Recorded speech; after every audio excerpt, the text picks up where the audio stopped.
사랑하는 성도 여러분, 2021년 5월 2일입니다. 부활절 5번째 주일, 다 같이 묵도 들으심으로 주일 예배를 시작하시겠습니다.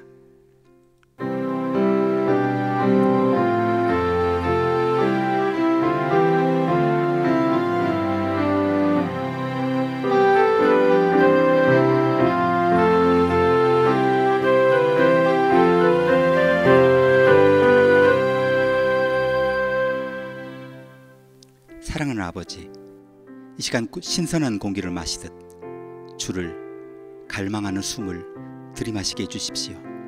요동하지 않고 잠잠함으로 주 앞에서 기다림으로 충분한 보상을 누리게 해주십시오.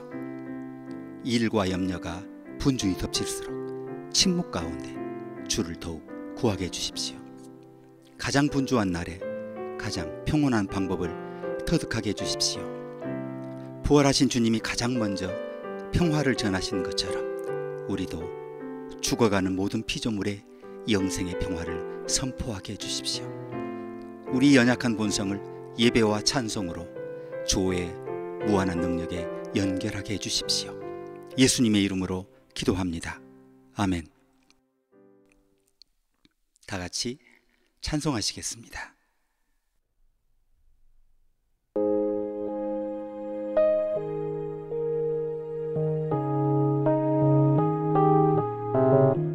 복의 근원 강림하사 찬송하게 하소서. 한량없이 자비하심 증량할 길 없도다. 천사들의 찬송가로 나를 가르치소서. 구속하신 그 사랑을 항상 찬송합니다. 주의 크신 도움 받아 이때까지 왔으니 이와 같이 전국에도 이르기를 바라네. 하나님의 품을 떠나 죄에 빠진 우리를 예수 구원하시려고 보혈 흘려주셨네. 주의 귀한 은혜 받고 일생 빚진 자 되네. 주의 은혜 사슬 되사 나를 주께 내소서. 우리 마음은 연약하여 범죄하기 쉬우니 하나님이 받으시고 전국인을 치소서. 전국인을 치소서.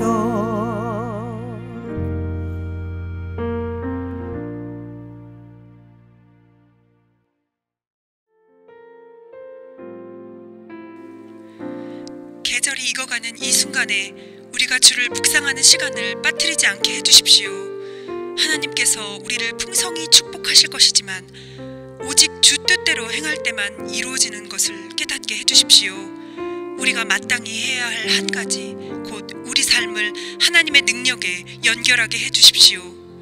우리 삶이 아침마다 솟아오르는 태양처럼 나아가게 해주십시오. 어려움과 염려를 조급히 호소하기보다 조용히 하나님의 손에 맡기고 주 뜻에 귀 기울이게 해주십시오. 엉킨 실타래를 풀어달라고 떼를 쓰기보다 확신에 차서 아빠, 아버지의 손에 맡기게 해주십시오. 기도응답이 지체된다고 낙심하지 않고 끝까지 견딤으로 승리하게 해주십시오. 하나님을 믿고 아무것도 염려하지 않으므로 천국 보좌 앞에서 누릴 기쁨과 평화를 이 땅에서도 누리게 해주십시오. 예수님의 이름으로 기도합니다. 아멘.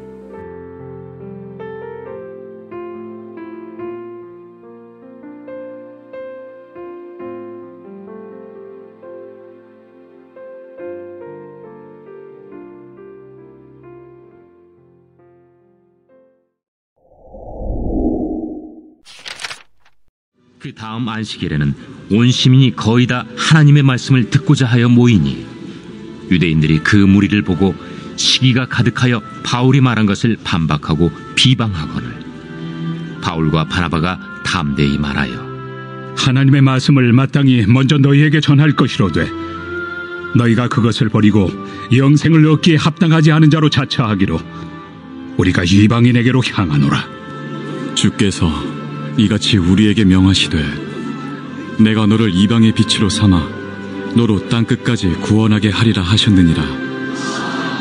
이방인들이 듣고 기뻐하여 하나님의 말씀을 찬송하며 영생을 주시기로 작정된 자는 다 믿더라. 주의 말씀이 그 지방에 두루 퍼지니라.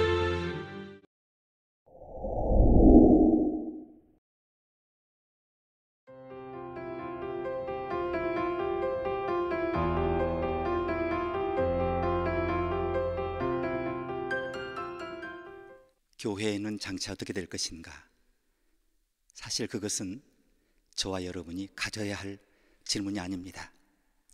그것은 지금 그리스도께서 품고 계신 질문이죠. 그러나 모든 교회의 스토리의 끝은 요한계시록이어야 합니다. 아직 도래하지 않은 것들을 보여주는 신비로운 하나님의 말씀인 계시록의 7장을 보면 교회가 어디로 향하고 있는지 생생한 그림을 보여주죠. 사도 요한은 환상 가운데 전 세계 민족과 나라에서 온 수많은 사람들이 보좌와 어린 양 앞에 서서 종려나무 가지를 흔들면서 구원은 보좌에 앉으신 우리 하나님의 어린 양에게 있습니다, 이렇게 외치고 있는 것을 보았습니다. 그 자리에 함께 있던 24장로 중 한 사람이 흰옷을 입은 이 사람들이 누구인지 설명을 합니다. 이들은 큰 환난에서 나온 자들입니다. 그들은 그들의 옷을 어린 양의 피로 씻어 희게 만들었습니다. 요한계시록은 우리가 어디로 가고 있는지 이렇게 방향을 알려주죠. 우리는 하나님의 보좌에 모인 웅장한 무리 가운데 속하기 위해 그곳으로 가고 있다는 것입니다. 그럼 오늘은 우리가 시작한 지점을 한번 살펴보겠습니다.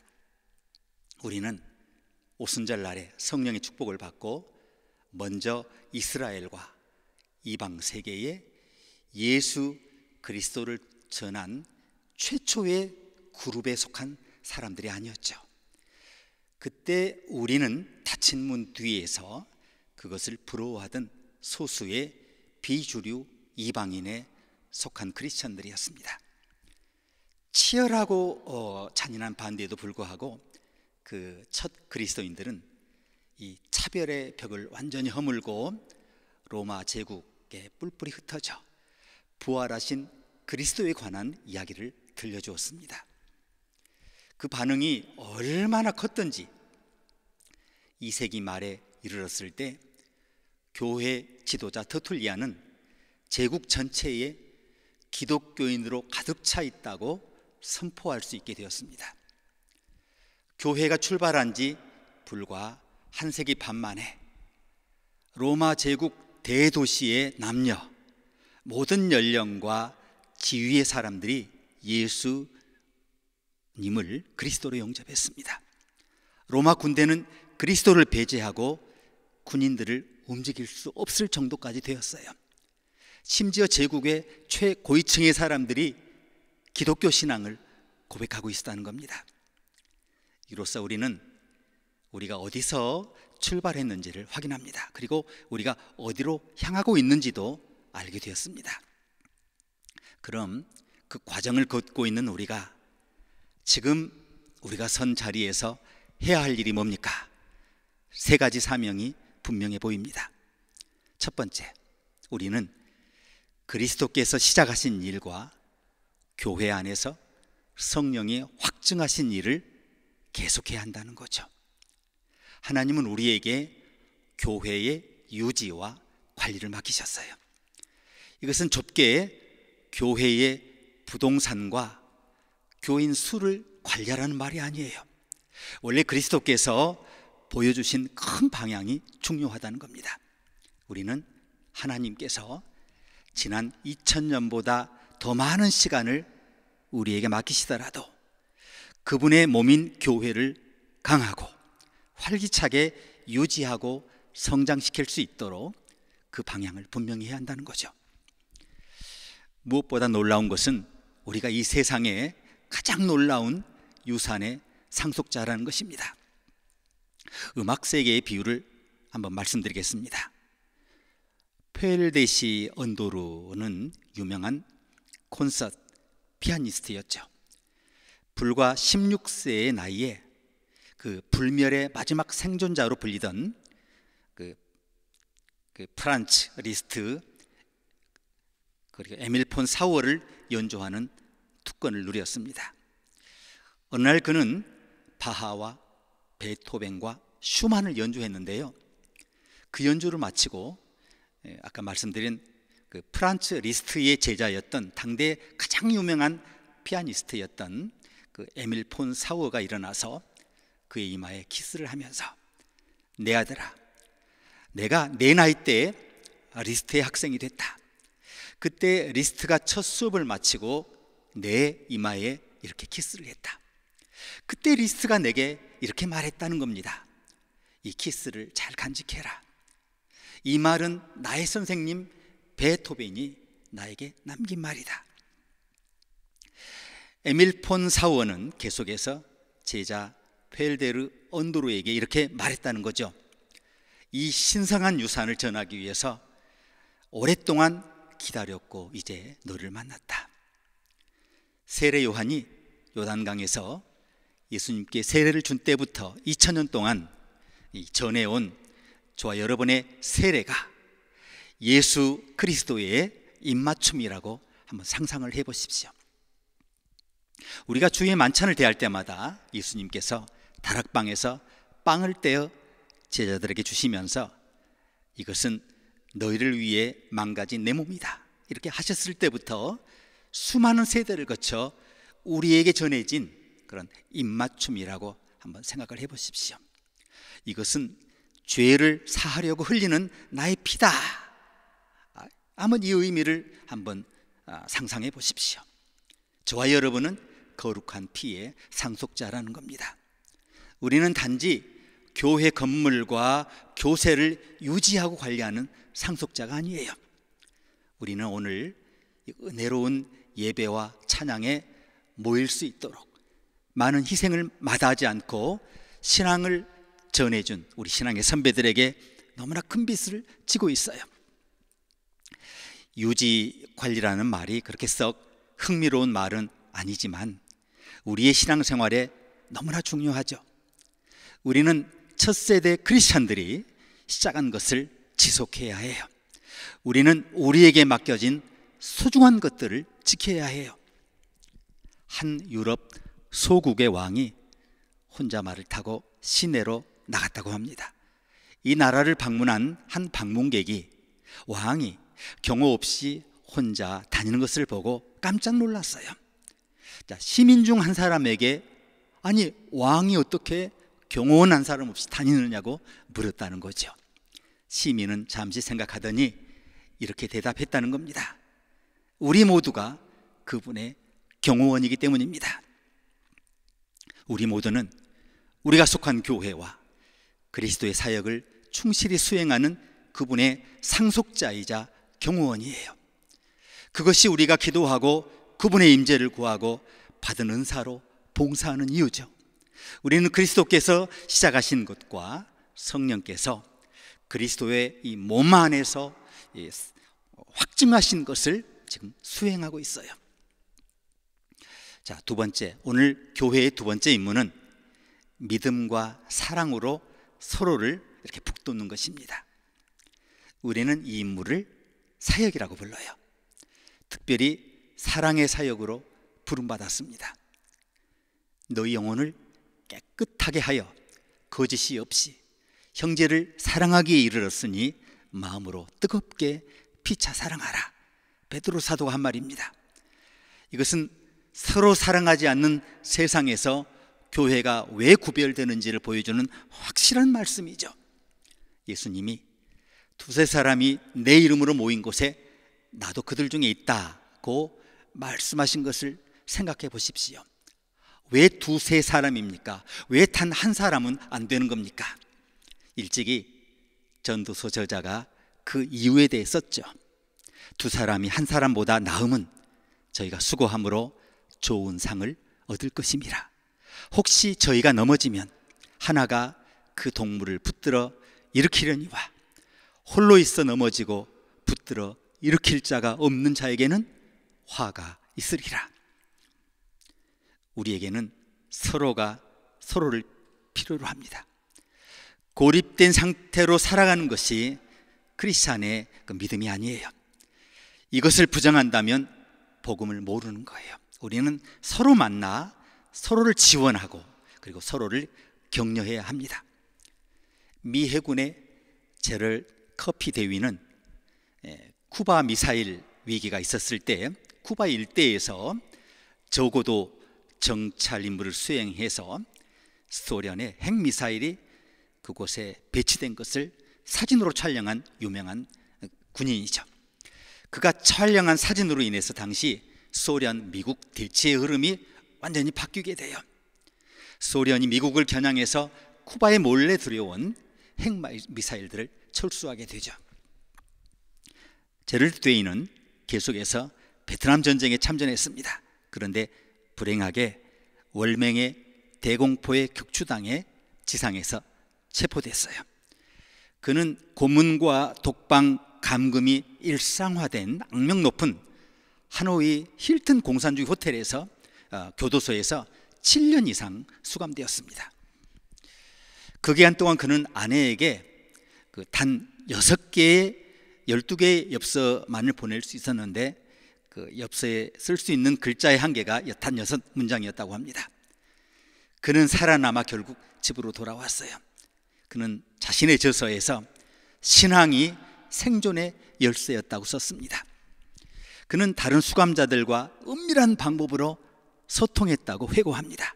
7년 동안 그들이 나눈 한결같은 메시지는 이것이었어요. 나는 당신을 위해 기도합니다. 알았어요. 우리는 누군가가 우리를 위해 기도하고 있다는 것을 듣기만 해도 시련을 이겨낼 엄청난 힘을 얻어요. 그것이 그리스도께서 우리를 부르시고 교회를 맡기신 이유예요. 우리 모두는 이 위대한 유산과 은혜의 나눔 그리고 그리스도의 복음 전파를 위해서 서로가 서로를 필요로 합니다. 그러나 교회를 위한 또 하나의 중요한 임무가 남아있어요. 세 번째, 우리에게는 전 세계를 위한 메시지와 사역이 맡겨져 있다는 겁니다. 초기 교회는 단지 그들의 교회를 유지하거나 제한된 지역에서 사역하는 데 머물지 않았어요. 그랬다면 복음이 로마 제국 전역에 들불처럼 번지지 않았을 겁니다. 그들은 온 세상으로 흩어져 주님이 맡겨주신 메시지를 전했어요. 이 세 번째 기능을 미션이라고 불러요. 교회는 다리가 3개인 의자예요. 이 의자가 그런데 가끔 흔들거리는 이유는 다리 하나가 다른 2개보다 짧기 때문입니다. 대개 선교의 다리가 짧아요. 몇 년 전 경찰은 미시건주 앤하이버의 제1연합 감리교회 다락방에 4년 동안이나 숨어있던 외국인 유학생을 발견했어요. 그의 머리카락은 어깨 길이로 늘어져 있었고 그의 얼굴은 완전히 죽은 사람의 피부색이었다고 해요. 그는 대학에서 낙제했고 그 결과가 두려워 교회에 숨어들었다고 합니다. 그는 세상의 책임을 회피하고 교회의 다락방으로 도망쳤어요. 또 한 가지 비유가 있습니다. 어떤 해변 마을은 그곳에 의용 구조대를 굉장히 자랑스럽게 여기고 있었어요. 그들은 다른 사람들을 염려하는 선원들로 구성되어 있었어요.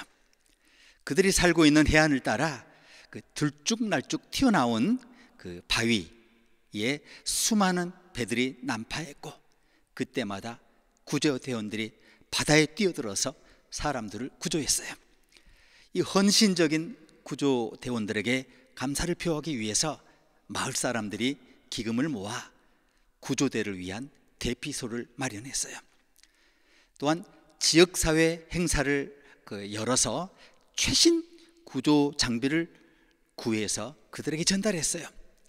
자, 그리고 구조대가 최신 구조 기술을 배울 수 있도록 그런 배움의 기회도 제공했어요. 구조대에 대한 마을 사람들의 믿음은 헛되지 않았어요.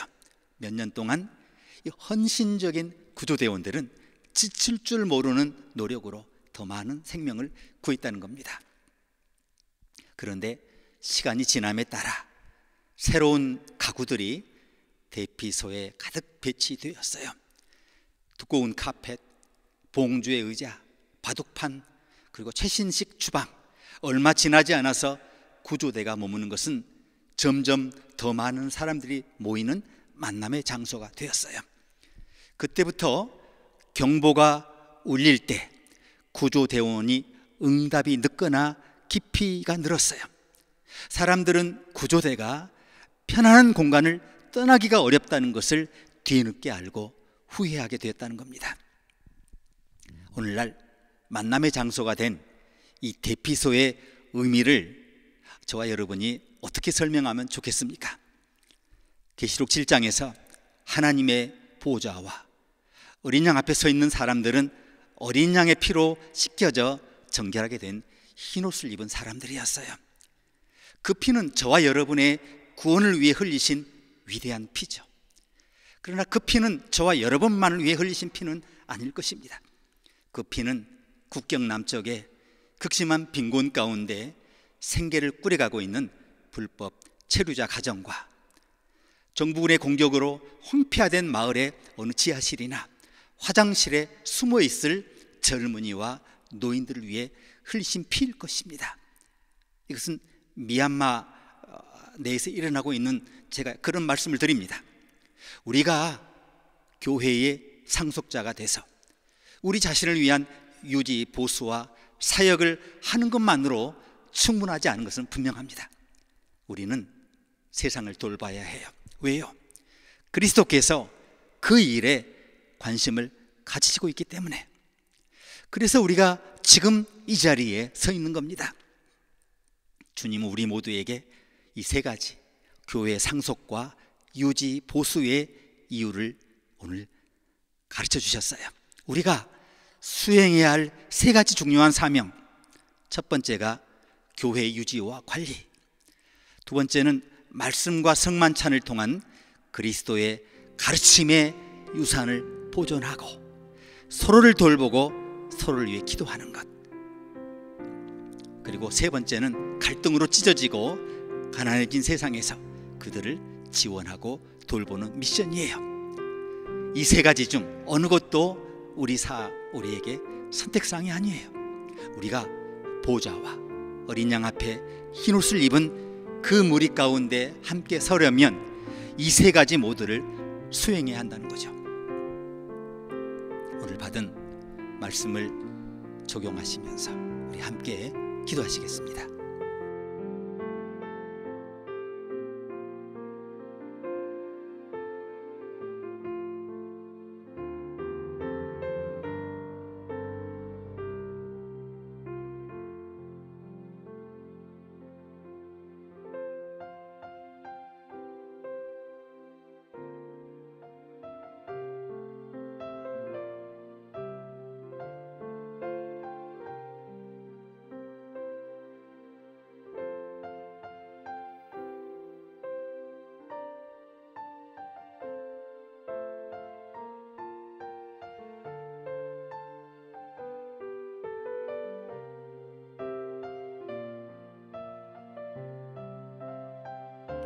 사랑하는 아버지, 오늘 우리가 세상에서 완벽한 교회를 기대하기보다 교회 안에서 주께 더욱 더 가까이 다가가는 방법을 찾게 해주십시오.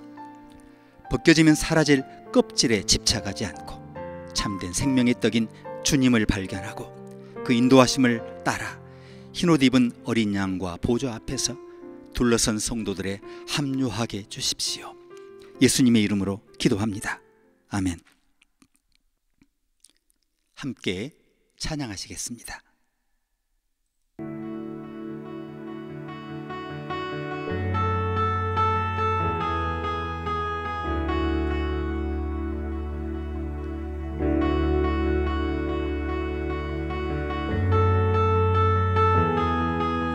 창조의 주님, 태초부터 스스로 계신 하나님,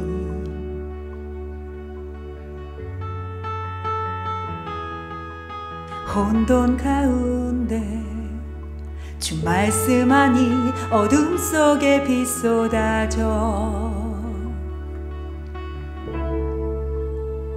주 말씀에 수많은 우주가 태어나고 그의 숨결에 별들이 살아나 별들이 찬양한다면 나 또한 만물 가운데 주 마음 보이네. 모든 별마다 은혜로 빛나네. 만물이 찬양한다면 나 또한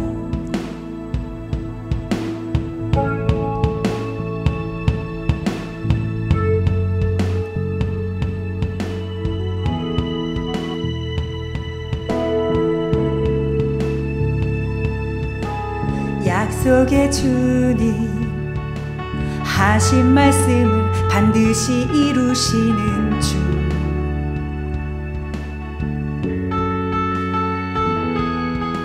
그 말씀대로 만물의 원리 주 음성을 따라가네.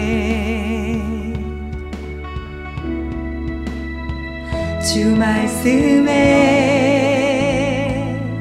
수많은 생명이 숨을 쉬고 주님의 목적대로 살아나 만물이 주 나타내면 나 또한 말씀 가운데 주 마음 보이네. 모든 하늘에 새겨진 주 은혜 만물이 주 따른다면 나 또한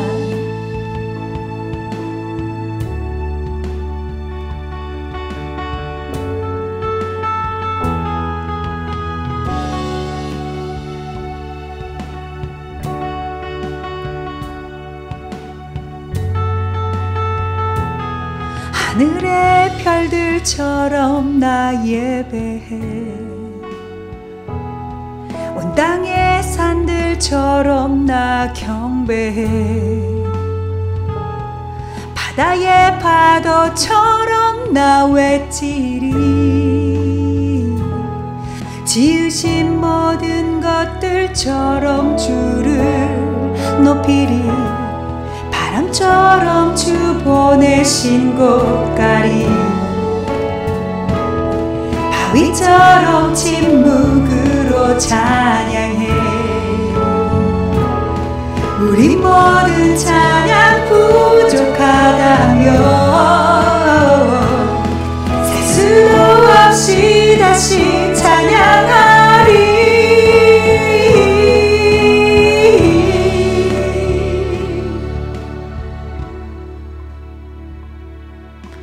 구원의 주님 날 찾으셨네. 내 실패와 교만에도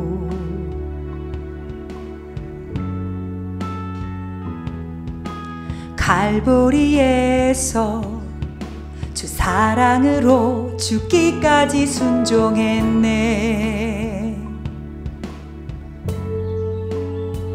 주 말씀에 수많은 내 실패가 사라져 주의 죽음으로 내 삶 찾았네. 주가 다시 사셨다면 나 또한 만물 가운데 주 마음 보이네. 모든 일에 심겨진 주의 사랑, 주가 순종했겠다면 나 또한 수없이 많은 주 마음 보이네. 주 생명 버려 구하신 한 영혼, 사랑으로 하셨다면 나 또한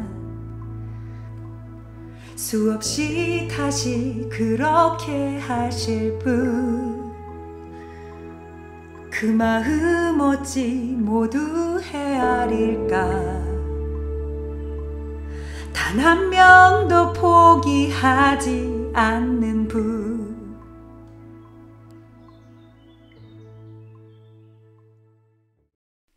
함께 기도하시겠습니다.